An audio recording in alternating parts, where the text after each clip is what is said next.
Hello and welcome to the Growth Whisperers, where everything that we talk about is building enduring great companies and everything that you need to do that, everything around that. I'm Brad Giles, and today, as always, I'm joined by my co-host, Kevin Lawrence. Hello, Kevin, on this auspicious occasion. How are you today? Yes, happy 100th episode, Brad. It's exciting that, an idea that we had at the beginning stages of the pandemic, and we've done it 100 times in a row consistently, never had a week without an episode, 100 weeks in a row. That's pretty darn impressive. It is. It's 100 weeks where every week we've spoken about, a lot of interesting things. And what a journey. We've covered off so many subjects. And let's be fair, it's a mini MBA. I don't want to talk us up too much, right? But this is like a mini MBA. If you listen to all of these episodes with all the stuff that we've spoken about, there is so many. It might be more practical than an MBA because it's all from hands-on small and medium enterprises, in the trenches. Yeah. There's so much value, certainly that even I've obtained from these conversations, just learning. Of course, you're talking to me. Yeah, that'd be it. That'd be it. No, we get a lot of a great value back and forth, sharing and learning from each other. It's awesome. Yeah, and that's where it kind of came from, the idea originally, because we would go to these conferences in the US and there'd be these amazing conversations. And really we started thinking, well, what about if we were able to have these in the public domain, these stories that we keep hearing about, these growing businesses? It'd be fantastic. Well, and it has been. So let's dig into our words of the day. And I'm going to start with mine. And mine, it's relentless execution, just focusing and getting the work done. And we getting to 100 episodes. I mean, we're finding times that early in the morning, late at night, sometimes, having to do two in a setting to get it done. And, it's the relentless execution. And it's those that show up and get the work done, generally get rewarded and get a lot of progress. And it's, it's not rocket science, but it's that relentless execution that really does create the results, whether it's in work or life or podcast, company, doesn't matter. I love it. That's mine. Yeah. What's yours? I love it. Mine it's really a book from Chip and Dan Heath, authors you may be aware of. That I'm reading at the moment. It's The Power of Moments. And it says that there are these moments in our lives that we all remember: a wedding, or a car accident, or an event with our kids or something like that we all remember. But why can't we make them curated in our lives or in our businesses rather than just accidental, let's say? And so using the power of moments in businesses to create engagement. Now, I don't know I'm looking forward to how you stitch these two together, as always. Relentless execution, power of moments. Maybe I finally got you after 100 episodes. I think you might have. I don't know how to put those together. Hopefully, power of moments, relentless execution of amazing moments. I could go with amazing moments, but how about we move on? Let's get into the topic today. Let's move on quickly. No need to look in there anymore. So today we're talking about the power of top grading. And if I had $1 for every time I said the word top grading, it'd be incredible, because it is an incredibly fairly simple, but very it requires a lot of relentless execution. It's challenging to get the value out of it for most people, but it's a very disciplined process for evaluating human beings. And almost all of our clients use it because it's the best tool we have found to notably strengthen an executive team, leadership team, management team. And it's the best tool that we have found to get a higher hit rate, north of a 75, 80, 90, 95% hit rate on hiring and promotions, to make sure that we get A players in the seats. And if you listen to our last episode 99, about, brilliant jerks, it's basically, how do we avoid brilliant jerks? or avoid, unintelligent jerks who would be the lower performing version. And what do we do about it in the last episode? Absolutely. Yeah. And so top grading is, I guess it was about 15 or 16 years ago, I first came across the idea of top grading, the concept, and why it's so important, certainly to me as a concept, is that you've got to get the right people. All employees are not equal in the eyes of your company. Now, let's not get into discrimination or anything, but in terms of your values, in terms of your value chain, your value proposition, and who you are as a leader and what you value, all people can't be right for that. They can't all be great in that scenario. And therefore, the best people in the market, there is a bit of a war for the top people. There is. And it's like, if you think about all the different forms of transportation there are, and even if you zoom in on cars and you look at all the different types of cars there are, and then you zoom in on all the different colors of the types of cars, there's so many variables, but yet everyone seems to find a car they like, or in some cases love. And it's the same with people and jobs. Everyone is a highly desirable employee somewhere. It just may not be your company. And whether it's about the type of job and their ability to perform, or the culture and how they fit, we're just trying to put the right people into the right seats. That's all that it is. And it's hard. It's really hard, especially if you aren't highly skilled with very precise tools to be able to make those decisions. Yeah, a few episodes ago, we spoke about the barriers to growth. What are the main barriers to growth? And one of those was having leaders who can predict and delegate at the right levels. Correct.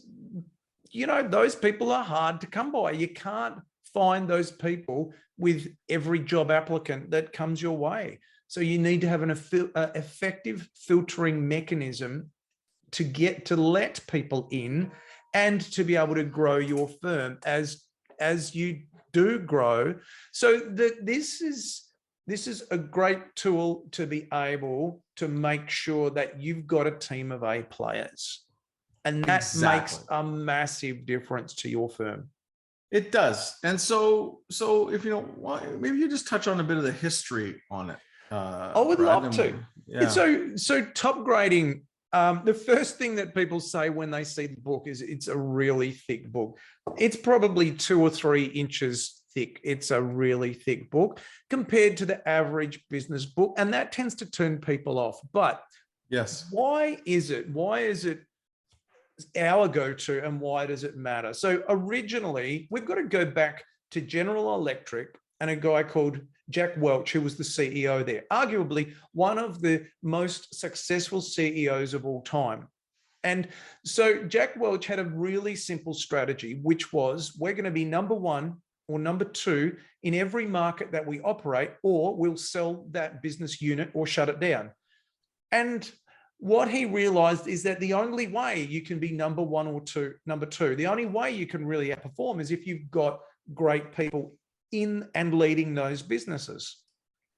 And when he realized that, he needed to find someone who could build a system throughout the whole of General Electric that they could apply to be confident that they would get, let's say, someone who's in the top 10% of available candidates at the pay that they were offering. And that guy that he turned to was a guy called Brad Smart. And Brad Smart successfully did that at General Electric, creating amazing results. And then he wrote a book called Topgrading about that experience. So that's kind of the background to Topgrading and where it comes from. It's got a very successful pedigree. And that's kind of what appealed, certainly me, to it initially, or what made me interested in it, and then to see it consistently work as well. For sure. And for me, I had heard about it, but then when I was doing the research for the book called Scaling Up, which I did, I was kind of getting close to 7-8 years ago, maybe longer. Of the 50 CEOs I interviewed around the world, 8 specifically called out Topgrading as the game changer for their business. more even than the scaling up tools that we were talking about. It was the core, because it basically, they ended up with a team that was 3 times as strong as they started with, and everything became a heck of a lot easier. Yeah. So I spent a lot of time to learn and master the technology in our firm. We have a number of different people who helped implement it in companies. And we've had many companies who go from, I mean, most companies, when you look at A players in their companies, most companies are in at about the 25 to 30%. And, we've had many that crossed into 50 and 60, even a handful that got over 90% A players. Now, one was a firm of under 100, and one was a firm of, I think 300 and something. Yeah. And, and it's substantial to get to that level, but it's an incredible, just to the point where sometimes I think maybe I shouldn't even talk about it publicly and just save it for my clients. Seriously, I've had that internal conflict, and I'm a person who loves to share, but I'm like, our clients use it. And most people do not have the discipline to do it. Most people end up with their fast and loose hiring processes, and they'll stick around their 25, 30% A players, or they will have incredible turnover because they can't get the right people right. So let's talk about the idea. The idea is to get close to that 90% A players by consistently just picking the top 10% of the available candidates. Now, it's the top 10% available candidates at the pay that you're offering for the role. And if you're hiring an accounting role that's paying $65,000 a year, and there's someone available at 120, that's not what we're talking about. It's about the top person at the pay that you're offering in the market. So you're basically learning to skim your version of the cream off the top of the talent pool. And that's so important, because that's where many leadership team members and CEOs get hung up, is they think that top grading is about getting the top 10% of available candidates. They immediately go to, we can't afford to pay the same amount as whoever they see as being an expensive candidate in their industry, but it's about the pay that you provide. Right. So, for example, we just hired internally in our firm another admin person to support our advisors. And we went through 2 rounds. The first round, we didn't find someone that we felt was good enough. And we just hired someone last week, which is really exciting. But we used the full methodology. So at that role, at the pay that we're offering, we're just looking for the best talent we can get and being pickier about it and more scientific in the evaluation. So it's a very basic level. So at the base level, the base tool is something called the talent review, which we've developed and enhanced to be even more robust. But where you go through all of your top talent, your most important roles in your company every quarter, you do a mini evaluation and you do work thinking about how can we help them thrive more. Now, if they're an A, how do we help them sustain that level of performance? If they're a B, how do they become an A? If there's someone with potential, how do we help them get promoted to their next role? Or how do we develop their successor? And if they're not meeting the mark, either if they don't fit the culture or they're not hitting their performance, how do we help them to get there?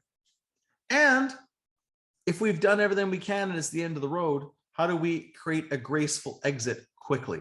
But this discipline of every 90 days, reviewing your talent, making the next batch of choices for the amazing ones and the ones that need help is the core discipline. Because people talk about their people being their greatest asset, but they don't ever do a portfolio review. Or if they do, it's once a year and it's weak.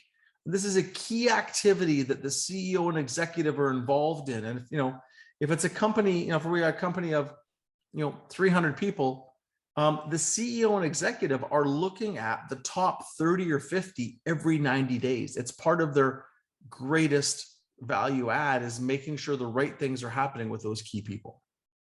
And it can be confronting the first time you do it. When you look at it and you go, whoa, we've got 30% C players. We've got 30% of people who aren't aligned with our values and they're not productive in the role. And even worse, they've been hanging around for a few years. It can be really confronting, because the next question becomes, so what are you going to do about it? Yeah. And then when you rinse and repeat that over a quarter, several quarters, several years, you can get to the point where, if you've taken action on it, if you've hired correctly, where you've got a high percentage of A players in your team. Yeah. And you're building discipline into the organization, because it's not a surprise that that person is a low performer. Yeah. And their manager has been putting up with low performance. So a manager's job is to either help people to grow and be effective in their role, look for a different role they could be effective in, or move them out. But so in many ways, it's a management discipline to pay attention to and act on these things. So that's the base level. The next level is scorecards. Yes, a very detailed, almost mathematical job description. And it's not all this blah, blah, blah word stuff. That's typical. How do you measure someone against words? It's hard. It comes up with clear outcomes or goals that role needs to achieve, obviously looking at them through the lens of core values, and then looking at them on 50 different competencies. And some jobs, some of those competencies are more important than others, but deciding what's the minimum level of skill they need on these different competencies to be successful in the role. And this takes a few hours for each role to figure this out, right? But you're so clear on what they need to produce, how they need to fit the culture, and then the competencies they need to have. So then when you're assessing people, you're assessing against this really detailed scorecard versus, 7 paragraphs of words. And it's like, if we're going to go and build the Golden Gate Bridge, you could take the sketch that a kid did with their crayon and then send the crew to build it. They're going to fail. Yeah. Or we get an engineer and an architect to do the drawing, an engineer to do the drawings, the architect to do drawings, an engineer to make sure everything is sound, and then give it to the crew to build. All we're doing is getting engineered drawings for a job instead of a child's crayon scratch, and then letting the hiring people go assess versus the engineer's drawings, which are just much, much more clear and specific. And once you've hired against a job scorecard, you are so clear that it does appear mathematical. And then you go back and you look at other firms' job descriptions or other firms' hiring adverts, and it does look like a child's crayon sketch. It really, really... Because it is. Yeah. You just go, what are all these words that are mumble jumbo sort of mashed together? What do they mean? Yes. You copy and pasted something off something else that you thought sounded cute, and there's no real tangible measuring stick. So I'll give you an example. We hired a head of sales for an automotive group that we do a bunch of work with. It's probably 8 years ago.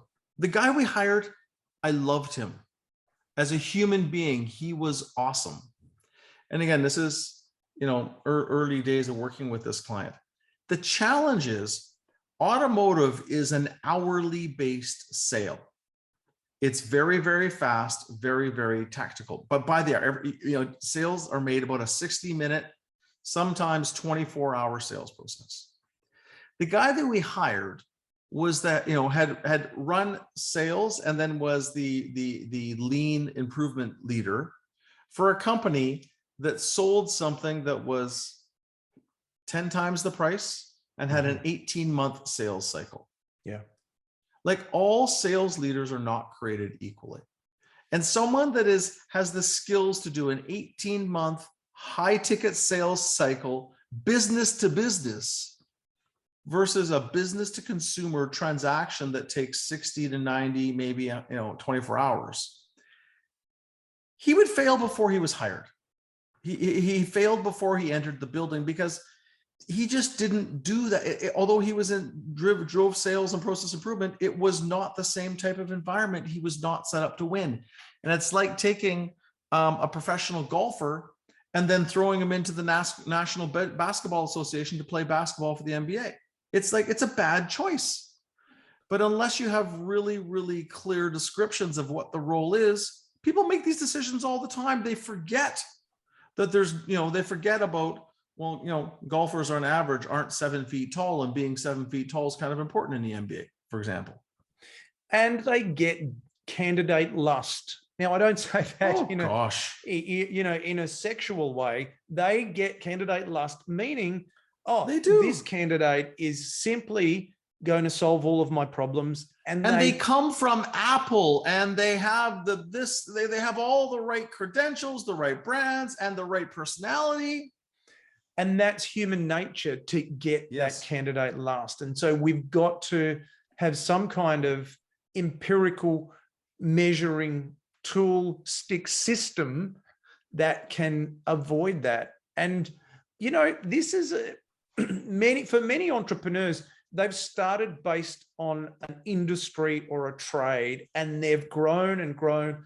And HR is kind of an add-on. And maybe when they had a job before, it was an add-on that someone else perhaps did or helped with, or there was an existing system. Yep.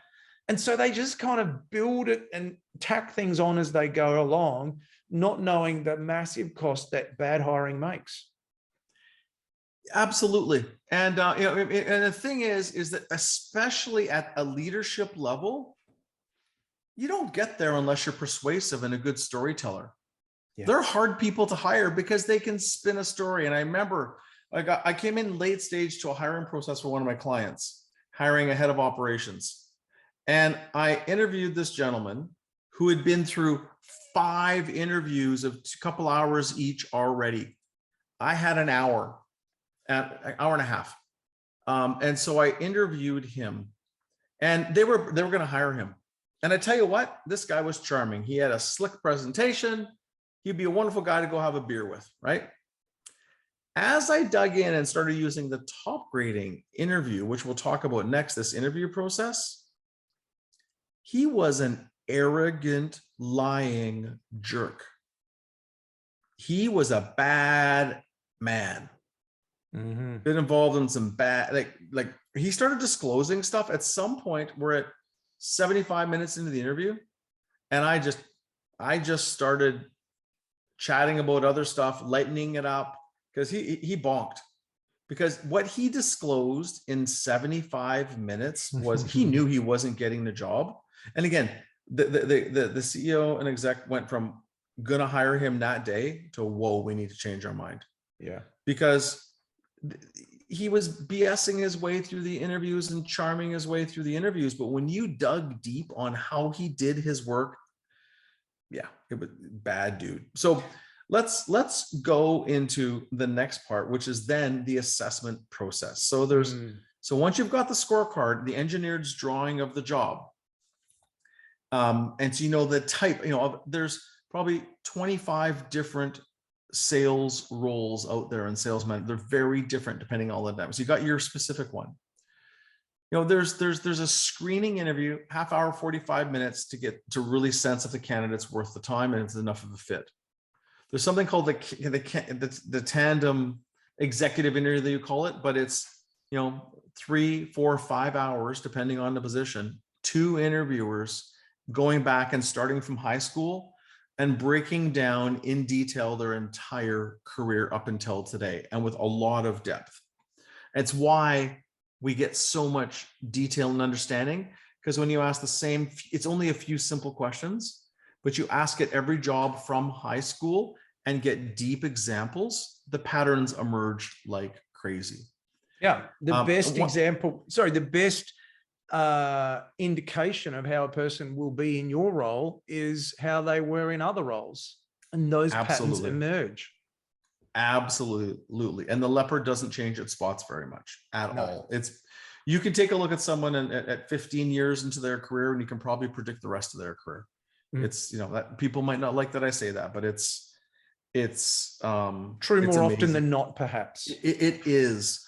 Yeah. And then after you do that, even, you're going to notice a lot of stuff, but even you might have liked the candidate and you might emotionally connected, but they still might not be good for the job. You got to take a couple of days and cool down and write a report in a structure that is recommended. And then you go and talk to the references. And the key is you go and talk to 3, 4, 5 of their past managers. Not the list you give you. That's their aunt, their uncle, their brother, and their mother. That's their reference list. They might have different names, but they're going to tell you they're amazing. You go and you talk to past managers and ask very specific questions. And I tell you what, I get called fairly often for reference checks. It's laughable, the questions people ask me. Like laughable. Like it's not adding any value to the process, but we have a very specific process view. So so you go from the base of the talent reviews, constantly improving your talent. When there's a new role, engineered job description, and then you go through this process of deeply assessing people and then making a decision with boatloads of data, not feelings, not gut. You can have your gut instinct on top of it, but it's got to come back and say someone doesn't feel right. Which competency you're concerned about? Which core value you're concerned about? How do you know that's true? Well, we don't. Okay, that's a feeling. Great. How do we go and verify that feeling? Because feelings can be helpful. Maybe we verify that through the reference check, or we have a further interview. But it's a very disciplined methodology, and it produces outstanding results. So one of the common criticisms of top grading would be that it's too complex or too complicated for my business. Not Brad's business, but that might be what someone might say. That's just people who don't understand it. Riding a bike is complicated too until you figure it out. Yeah. But what would be, if someone said that to you, what would be your reaction? If they said, oh, I've heard about that, but it's too complicated. We need something that's really simple. Yeah, it is.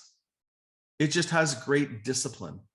So usually when we get involved in helping people to implement it, it takes quite a while to build the discipline into the organization, because most people don't have a lot of discipline. People aren't disciplined by nature. It's not complicated.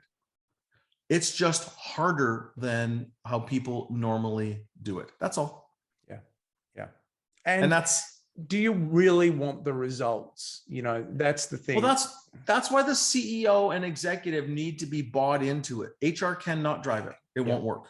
Yeah. CEO and executive need to be bought in that we're going to invest whatever it takes, a couple $100,000 over a couple of years, the training, the support, the expert external interviewers to work with our team until they become experts, tweaking our systems, auditing our systems. You're investing in this for what it does over the next decade. You're building it's almost like installing a more robust software system. It's a commitment. And what I say to people, if you're not committed to invest into this and build on it over a period of a couple of years, don't do it. Because you won't get the results, like anything. Like anything. Yeah. It's complicated. Okay. It's tough, but the results and what it can do for a business is just outstanding and remarkable. I mean, let's go back to Jim Collins, right? You got to get the right people on the bus doing the right things in the right way. And it's that's the first thing. And that's what we're talking about here. Yeah. So I'll say one thing, Brad, it's actually not complicated. It's very simple. It's just incredibly rigorous and disciplined. It is so basic. It's not complicated. Yeah, I used the wrong word there, but there's a lot to it, is what I really meant to say. There's a lot to it. But that's the criticism that people would say. That's because they don't understand it. People are already doing a lot of stuff in their hiring process. This is just, all of these steps are already happening. They make a job description. It's just fluffy and weak. They do screening interviews. They just miss the mark. They do proper interviews, and they probably spend more time with the candidate than we would. Yeah. So they are doing all of these steps. They're just not doing them with incredible rigor and discipline. That's the key. It's the rigor and discipline that makes the difference and produces the results. And that's really the right response to that type of criticism or question. Yep. Awesome. So that is top grading. And you will not find a bigger fan of it than myself. And I don't stop talking about my clients till they do it. It's not even an option. And if they don't want to use it, I don't want to work with them, because then I have to listen to all their idiotic people decisions. So we know that it's true. I mean, and then again, executive people decisions, those are like $1 million minimum. Screw up when you get it wrong. That's not anyways. So it's about stacking a deck with the best talent. based thing is the talent review. So you build a culture and a discipline of constantly enhancing your talent. And then when you go to hire someone, make sure they're a great fit for that job through a scorecard and a proper evaluation process. And when you do a promotion, same thing. And ideally, you continually building and moving towards 90% A players. And maybe you don't want that strong of a team. That's a serious commitment. We push most of our clients in that direction, but some people be happy at 60. If you're running at 30 and you get 60% A players, your business is twice as strong. Yeah. It is a fantastic system. I'm a massive advocate for it. Love it. Yep. It's effectively, as I see it, the best hiring system and process and tool that you can use for upgrading your talent. Yes, and decreasing your own stress because you're with better people. So thanks for listening. That has been the top grading discussion, episode 100. Brad, we did it. That's awesome. We did. It'd be great if we were able to be in person and celebrate. We will sometime soon, I hope. This has been the Growth Whisperers podcast with Brad, and I'm Kevin. For the video version, go to youtube.com and search the Growth Whisperers. And to reach Brad and his awesome newsletter, evolutionpartners.com.au. And for Kevin and his firm and their awesome newsletter and ideas, lawrenceandco.com. Hope you have an awesome week.